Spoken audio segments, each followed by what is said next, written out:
Magandang araw mga kawilder, nandito na naman tayo sa ating video tutorial. Mga kawilder, ngayon po ang atin namang gagawin ay pagbibideo ng pang-bend sa tubo at saka kabilya. So ituturo ko na lang po sa inyo at step by step, focus sa camera. Kasi mga kawilder, assemble na po yan naka-assemble na po ako niyan. Hindi pa po ako nagbibideo ay ginawa ko na po yan. So ngayon ituturo ko po sa inyo at saka susukat tayo. Pakikita ko po sa inyo ang sukat, kung paano ko pong ginawa, at saka ipo-focus po natin sa ating camera para makita nyo po at saka mabilis nyo po magaya kung gagayahin nyo po. Ito po ay para sa mga baguhan na gusto gumawa ng ganitong pang-bend ng tubo at saka kabilya, shafting. So sana makatulong ito sa inyong bidyong ito at sana makakuha kayo ng idea o diskarte. So ito po mga kawilder, ito pong ginawa kong pang bend ng pipe. Ang kaya lang po i-bend nito ay 3/4. Yan, ganito po 3/4. At saka 1/2 na pipe, ganito rin po. Yan. Yun po ang kaya lang i-bend dito kasi mano-mano lang po yan,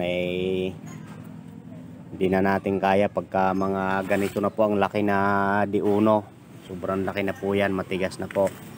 So ito, ang haba po nito mga kawilder ay 45 inches yung ginawa ko. Ito po ay maiksi lang kasi pinutol ko na, nilipat ko na kasi ito Ngayon nilagyan ko na lang ng angle bar sa ilalim at saka nilagyan ko ng mga pabalabag ng ganito po mga kawilder. Yan, para pag binuhusan ng simento hindi siya umikot, para matigas siya. Kahit anong pwersa hindi po itong gagalaw. Ngayon, ito po ang taas lang ng ginawa ko mga kawilder. Ito po, depende na po sa inyo kung anong taas ng inyong gagawin. Ayan, 25 inches lang po yung ginawa kong taas niyan. Nasa inyo na po yan kung gaano kataas, haba. So dito mga kawilder, ituturo ko na po yung kung paano tong ginawa. Kasi ito matagal ko nang ginawang pang bend ng tubo. So ito po ang pinakaharapan nito mga kawilder. Ito po mga kawilder, itong ibaba na to ay tubo na ano to D4 ang size nito mga kawilder. Ang haba niyan, ganyan lang po yan. Nabili ko yan sa junk shop. Ayan po, 4 inches lang din po ang haba niyan. Ayan. Tapos ginawaan ko siya ng pinakapatungan dito. Ayan, flat bar po. Ayan, susukatin po natin yan. Ayan, 3.5 inches. Tapos dito naglagay ako ng solid na pinaka pipigil pag mag bend. Ayan, halimbawa kung gusto nyo po dito, so ayan po, ayan. Tapos iipitan lang po dito mga kawilder ng vice grip. Ayan, ipit po ng vice grip dyan bago po natin likuin. So ayan, ito po ay paliwanag ko na lang po kasi gawa na po natin ito. Ito po ang pinakaharapan dito. Dito po magmumula yung pinaka pagbira dito. Yan. Ito naman po mga kawilder, pinalakihan ko na lang. Ganyan din po ito, diretso hanggang dito yan. Ginawaan ko na lang ng square bar hanggang dito. Tapos nilagyan ko ng flat bar para gusto ko malaki, yung medyo malaki ang bilog ng pagliliko. Kaya ito ang aking ginawa.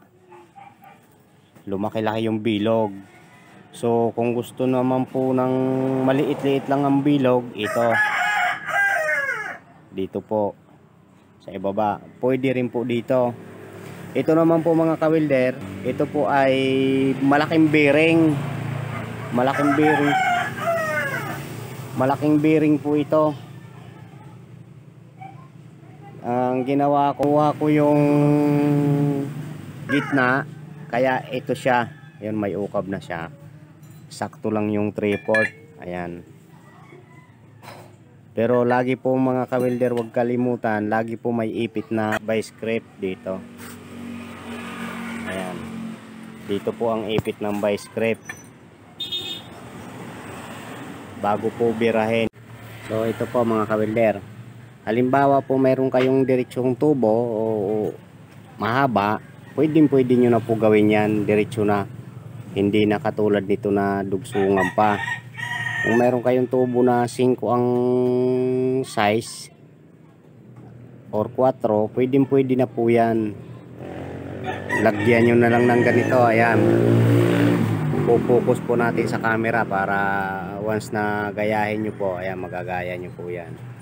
So ayan po, ito naman po paggawa nito, sakto po na hindi sumikip yung 3/4. Ito po ang ano, kasi ang 1/2 naman ay pasok na po dyan. Ayan, ganyan po yan. Dito pwede rin po yan. Ayan, dito pwede rin po yan. Ayan po. So ayan, ipo-focus po natin. Once na gayahin nyo po yan, magagaya nyo po yan. Ito, nasa inyo na po yun. Kung ito mayroon kayong diretso, pwede na po yung gawin yan. Gagawaan nyo na lang po sa ilalim yung pagbubuhusan ng semento ng mga mag-welding na lang po kayo ng mga scrap na bakal para pag binuhusan nyo po ng semento, hindi po mag-ikot-ikot yung paikot-ikot ating binderan. So ayan, ito mga ka-welder yan, nilagyan ko ng ganito 3/4, nilagyan ko po siya. Pinaka butas dito gawa ng ito naman po na ginawa kong letter F. Itong letter F na to, ito po yung pang bira. Ayan, pang bira po yan dito. Ayan, halimbawa dyan, ganyan po. Ayan, bibirahin nyo na po yan. Ayan, pwede nyo po birahin yan, ganyan po. So ayan, ayan pong ginawa kong letter F. So ito dito, tapos pwede po ipitan ng vice grip dito sa ilalim. Vice grip, ipit. Pwede po dito. Ayan. Para ang technique po mga ka-welder, hindi mabali yung tubo pagka may ipit ng vice grip. Yun po ang mahalaga dyan. Kasi minsan pagka walang ipit na vice grip, na babali yung tubo. So ayan, ito po yung pinakalikod nito. Dito mag-iipit ng vice grip. Doon po ang pagbira sa harapan. So ayan po mga ka-welder, yan, focus po natin yan. So ito naman ay sakto lang din sa 3/4 po yan, 3/4. Pantay lang po pag maglagay ng flat bar dyan.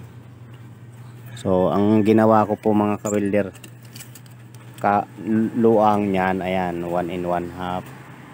Depende na po sa inyo kung anong pagitan ng inyong gagawin, anong kawang. Ganon din po sa ilalim, dos naman doon po sa ilalim.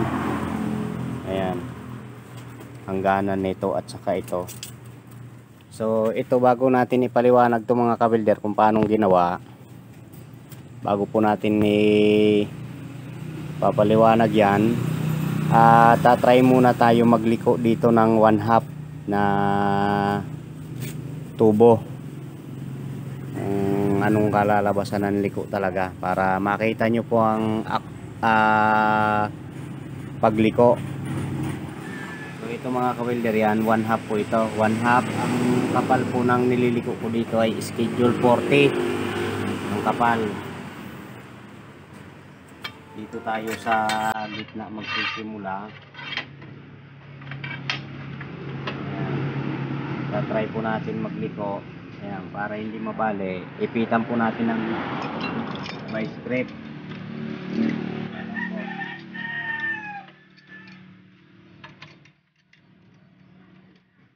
Vice grip.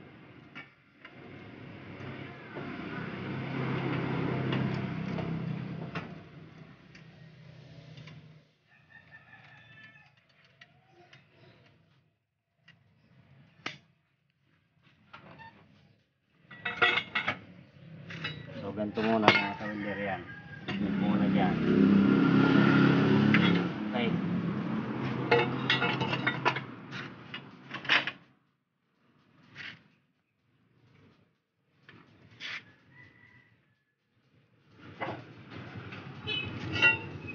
So ayan po mga ka-welder, ayan.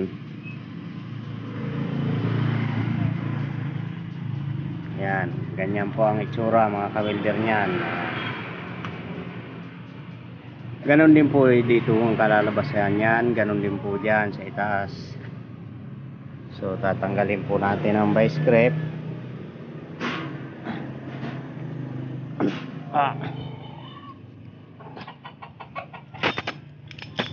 So ayan na, titingnan po natin.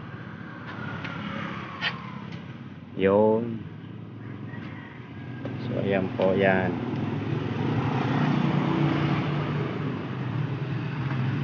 Yan, bilog siya, hindi po siya bali. Ayan. So okay mga ka-welder, ayos na yan oh. Ganun lang po ang ating bindera ng tubo mano-mano. Ayan po. So yan, ipopokus po natin ulit mga ka-welder yan. Focus po ulit yan. Para madali nyo pong magaya.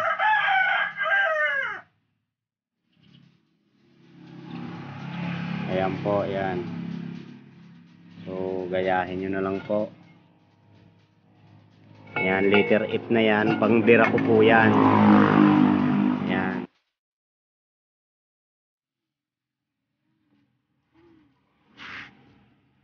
Ayan po. Ito naman po mga ka-welder yan. Ito po ginawa ko, pangliko po yan ng tulad nitong bakal na 3/8 ang size. Panliko ko po yan. Ganyan po ang system yan mga ka-welder yan. Yan, eskwalado na po yan. Pwede nyo pa po pasubrahan yan. O yan. Okay. Wala pong kahirap-hirap magliko ng bakal.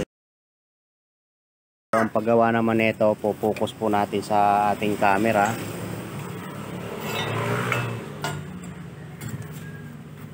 So ito po. Dalawang flat bar po yan na 1 1/2 ang lapad.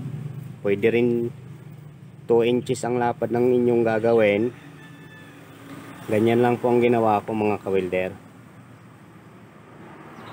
Ayan. So ayan, meron po akong bakal dito na nilagay sa ilalim. Katulad po nito na 5/8. Saka nilagay ko doon sa ilalim, ganun patusok. Saka dito, ganun din po dyan.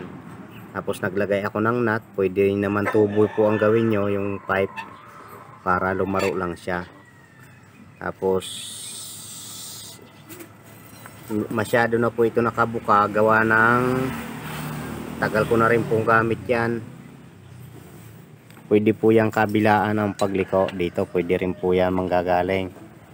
Ayan, pwede rin po yan dyan. Ayan po, try natin pabaliktad. Ayan po. So ayan po, baliktaran po yan. Tapos maglagay na lang po kayo ng brace. Ayan, pwede nyo po gayahin yan. Ayan, maglalagay po kayo ng pinaka paupuan na flat bar. Ayan po, 4 inches po. Buhat doon sa pinakaposte, 4 inches. Ito po mga kawilder, yan likuan ko pa rin po ng bakal yan. Dito po naglilikop din ako niyan. Ayan. Ito po. Ayan. Pwede rin po magliko diyan kung gusto niyo pong malaki ang bilog. So ayan. Dito ganun din po yan. Likuan din po yan. So ito po mga kawilder, yan. Focus natin sa camera para magaya nyo po. Yan, gumawa po mo. Unang-una po ang ginawa ko rin dito, flat bar muna. Tapos naglagay ako dito ng flat bar ulit. Pwede ka maglagay ng brace dito. Tapos dito sa loob welding, pwede rin mag-welding po dyan. Yung kakasya din po yung pinakamalaki yung nililiko na bakal na halimbawa 3/8, yan. Ito naman po ang sukat naman po ng tubo na ito ay 3/4. Tapos nilagyan kong 5/8, gumawa ako ng pinaka letter F. Ayan, letter F po yan, yan. Pambira. Nilagyan ko po nito para hindi na matanggal. Dito. Ayan. So ganyan po yan mga kawilder. Kung gusto nyo pong maliit lang ang bilog ng inyong lilikuin, ayan.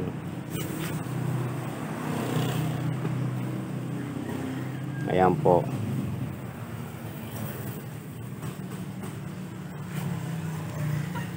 Basic lang po yan mga kawilder, kayang-kaya nyo po yan. Ayan o. Ayan na po. Wala pong kahirap-hirap ang pagliliko ng bakal, lalo na sa mga ganitong kabilya. Ayan po. So focus po natin para magaya nyo po yan. Ito po ay siniksik ko na tubo para welding dito, okay na. Ayan po. Basic lang po yan, kayang-kaya nyo po yan. Ayan po. Dito 3/4. Ito naman po ginawa kong D1. Ito naman po ang ginawa kong letter F, pambira. So ayan po. So dito gagawa rin po tayo ng sukat. Ayan, susukatin po natin 3 inches. Ayan, 3 inches po yung ginawa kong angle bar naman siya na ginawa ko. Ayan, angle bar po para medyo matigas. Naglagay ako ng 3/4 na pipe, tapos saka ko nilagyan ng 1. Kasya rin po ito. Ayan, kasya din po yan. Ayan, pwede rin po likuin yan dyan. Kung gusto nyo po naman ang malaki-laki ang bilog ng bakal na inyong lilikuin. So ayan.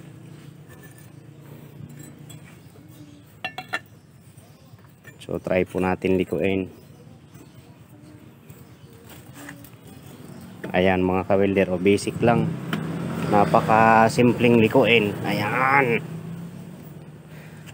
Kung gusto nyo po sobrang liko, ayan. Diretso.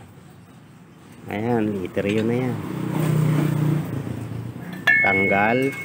Pwede rin po ditanggal mga kawilder yan. Letter F lang naman yan. So ito na po kalalabasan.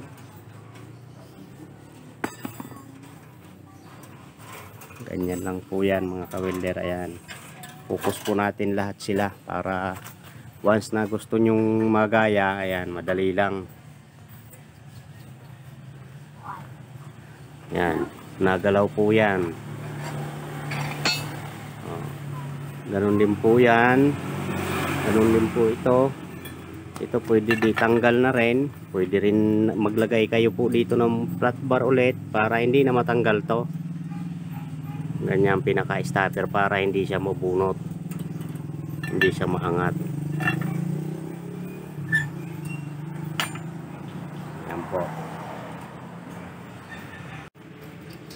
Sa pagbibideo kong ito ng aking pang bend ng tubo, Sana po magaya nyo. Sana makakuha kayo din ng idea or diskarte mga ka-welder. Ayan. Ayan pong ibaba niyan. Ayan.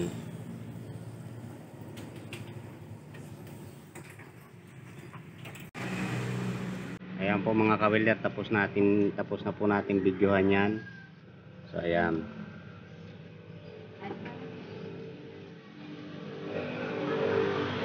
Ayan po. Focus.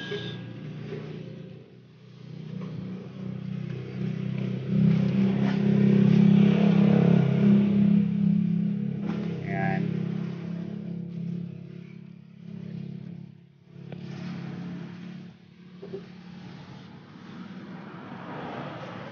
Ito naman po mga ka-welder, wala naman to, bali wala yan.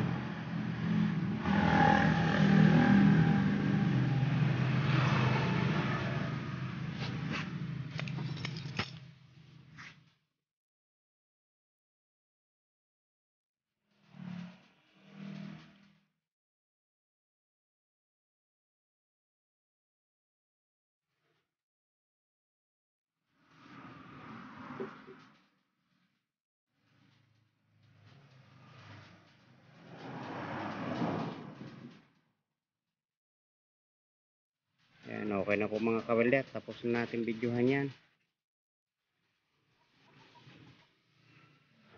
At sa hindi pa po nakakapag-subscribe, please subscribe na po. Pa-click na rin ang bell button para update po kayo palagi sa aking mga bago pang video na i-upload. Thank you and God bless. Kita-kits tayo ulit sa mga susunod ko pang mga videos.